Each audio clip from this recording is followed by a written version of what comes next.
Now, the big tabloid sensation of the week has, of course, been the catfighting between TV3's Dublin Housewives, with allegations of bullying, bitching and even brawling between the stars of the reality show. So my next guest is at the centre of it all. Tonight, she's breaking ranks to come out and tell her side of the story. Please welcome Dr. BOTOX, Danielle MARR.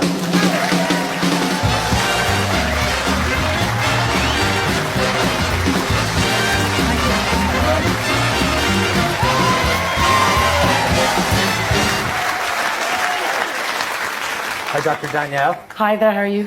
Good. So you're the big breakout star from Dublin Housewives. Breaking out tonight anyway to be here, yeah. But before we talk about all that, I suppose a lot of people mightn't know a little bit about you. I remember the first time I came across you were a celebrity dentist at one point, weren't you? Apparently you used to be referred so, to as, yeah. So you were a dentist, yeah? Yep, I qualified in 2007 from Trinity, and I'm on the dental register here and in the UK because I like to work in London as well. And then I went on and did a lot of additional training in BOTOX and fillers and facial aesthetics, and then I completed a 2-year GDIP in aesthetic medicine as well. So, bit of a nerd, but you know. Do you also have a degree in aeronautical engineering? Is that right? I have a degree. Listen, I look like a real nerd now. Yeah, I have a degree in aeronautical engineering. You don't look like a nerd. No, Thank you. Yeah, and you know, I really did that because I love boats and I've sailed across the Atlantic and done sailing and all that sort of stuff. So that was my motivation for that. And you were also nearly the presenter of Tomorrow's World. Is that right? Well, down to the last 3. Yeah. Really? Who beat you?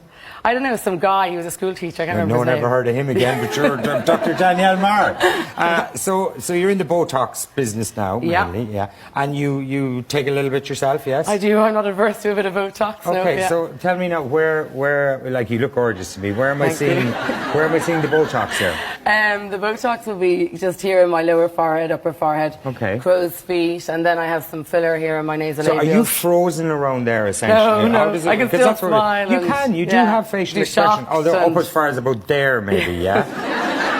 No, I mean, yeah. Are you not too young and beautiful to be getting BOTOX? I thought it was for the women with the wrinkles and that. No, you know, I always say to people, basically, if you look in the mirror and you do a big frown and you have the frown lines here or the crow's feet. I don't have any, no. Of course you don't. You couldn't improve on perfection with you. But if you do have frown lines when you frown and when you relax and they're still there and they bother you, then come to me is what I say. But if they don't bother you, that's fine. So are you getting young women into you doing this now? Not really, because we have a kind of a reputation of kind of anything, you know, anybody under the age of 30, basically, I would sort of say, look, you know, you're fabulous, you're gorgeous, you know, off you go. You would actually turn down money and send them home? Yeah, absolutely, definitely. So I'd say probably most of my patients are 31, 32 upwards. They tend to say that 31, 32? Yeah. They don't need BOTOX, do they? But sometimes people have a little bit of light BOTOX prevention. Some people could be 35, 36, you know, it just varies. Okay, old ones, so, anyway, Dublin Housewives, you caused quite the splash. Just in case people haven't seen it, will we take a little clip just to get a flavour of it? I'm not messing. I cried and I got really upset. Well, Virginia, you I should ask me what I said, so Virginia. Do you know what? I was actually terrified to call you because I thought, what kind of woman speaks about another girl? Virginia, shut up. Do you know what? Don't tell me to shut up, Danielle. Alright? Actually, you should fucking shut up. Just leave me alone. Alright? Virginia, you should just relax. Honestly, I would never say a bad thing about you, and if I had anything to say, I'd say it to your face. Actually, fine. Shut up. I swear to fuck. Whoa! Less wine, more BOTOX, maybe. Thank you. Yeah. In fact, but this was one of the issues actually between you and the other women. Yeah. They all kind of take a glass of wine a little bit more than you. In a sense, you have said this. You felt you were a bit different from them, maybe a cut above. Yeah. No, not a cut above. Just different. Insofar as, you know, I suppose there was comments made along the lines of, you know, what do you do to relax? And I don't have a huge amount of time to relax because I have clinic most days. And if you're doing clinic, you can't go have a drink of wine. So you kind of get out of the swing of things years ago, really, to be honest. And then there was comments about, you know, you're always working. But, you know, I have to work. I have a little boy. I'm a single mom. You know, I don't have much choice. And to be honest, I'm quite happy being independent. And I think, you know, it's fine. You know, I'm happy. So yeah, so like they I suppose are the kind of women we see more in the glossy magazines and whatever. Yeah. You wouldn't be in VIP much or hanging out with Michael Well, I won't be in O'Doherty VIP for a long while anyway now after some of the comments anyway of the show. Why? What did you say? I think I made a reference to the Style Awards, you know. So the VIP Style Awards. What did you say? Well, I probably won't say if my granny Dolores is watching, but I did. I was asked. They were all getting ready to go, and they were all very excited to go to the VIP Style Awards. Yeah. And Oh, you're hammering me here now. Granny Dolores, I'm sorry anyway in advance. Block your ears, Granny Dolores. Granny. Yeah. Is she hard of hearing? No, she's quick on her feet like me. Actually, the apple doesn't fall far from the tree.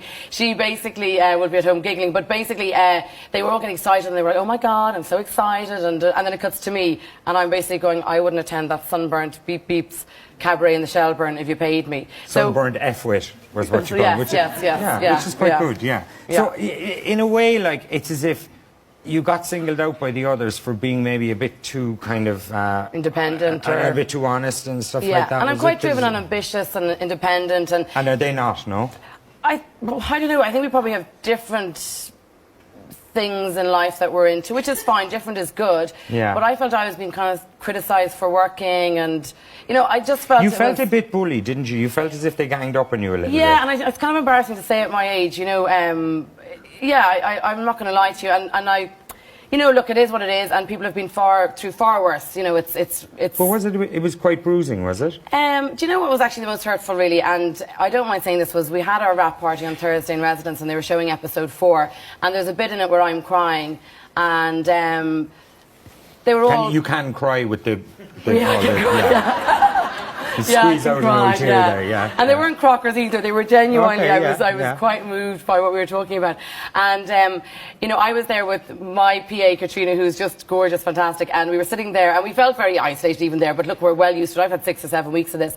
But they were showing a scene where I was crying, and there was people making comments going, BITCH, BITCH. And they were saying this in front of you, like at the residence the other night. Right. Yeah, so that was tricky. That was probably just, So in the end, we just left. When the screening was over, we just left. So we didn't even stay for the rap party. I know one of the journalists in the Star, unbeknownst to the cast, was actually sitting there, and she picked up on it and wrote about it today. I didn't make a huge amount of comment, but that was tricky. It's just hard. So, and they did this to you before last Thursday. You felt isolated for ages. So they kind of ganged up on you and. Yeah, they just are in their little clique and I'm separate. So, look, I don't know what the definition of bullying is these days, but I definitely feel very separated. And I do feel like, when you're back in school, the gang of cool girls are, I don't really think they're that cool, though, you know what I mean? But it's just different. Look, I wish them all well, and... Of course you do.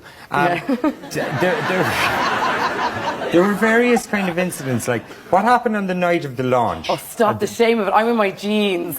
And we were filming the intros, where we were doing I'm the Only Girl in the World and all this sort of stuff. Yeah. And we were filming the intros out in, where was it? It was in Harold's Cross. And we were kind of tight on time, so it was till about 5:20, and we had to be in with Maureen Patterson. And I'm a stickler for time, Okay, So basically, anyway, I was tight getting ready, yeah. So I had to race back to my clinic. Actually, the other 4 got dressed in Virginia's apartment. And I had said, look, are we wearing jeans or are we wearing dresses? What are we wearing? And one of the girls said, look, we're wearing jeans and we'll text you if it's otherwise. So I said, grand, because I had jeans in the clinic. A patient had given me a T-shirt. I said, look, I'll throw that on.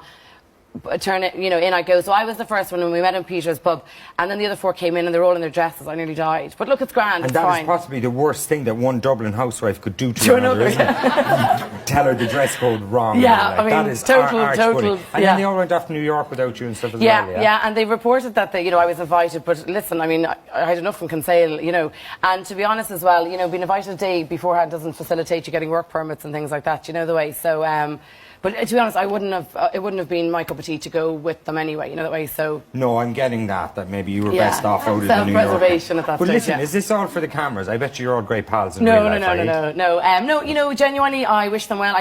I know you do. You've said that a few times. I think it's a message to girls as well, because this is really kind of a bit crazy, but I think giving a message out to young girls, but I think we've all been in a position where there is girls can be bitchy, and if you just kind of hold your own, and I think... At the end of it, I've come out of it okay, because I've just stayed true to myself. And look, you might have provoked a little bit of it. You would look, I'm a bit naughty. There was a scene where they were talking about the Miss Ireland, and I was kind of disinterested, and I had to do something to amuse myself as well, because there's no talk of world politics, world peace. There's, it's just your favourite subjects of conversation. But it's always the same stuff. Yeah. So I did say, the lovely girl competition, and they went bananas, and I just kept... See, the thing is with me, I'm a bit of tongue-in-cheek, I'm a bit of crack, and I just keep a really straight face, So I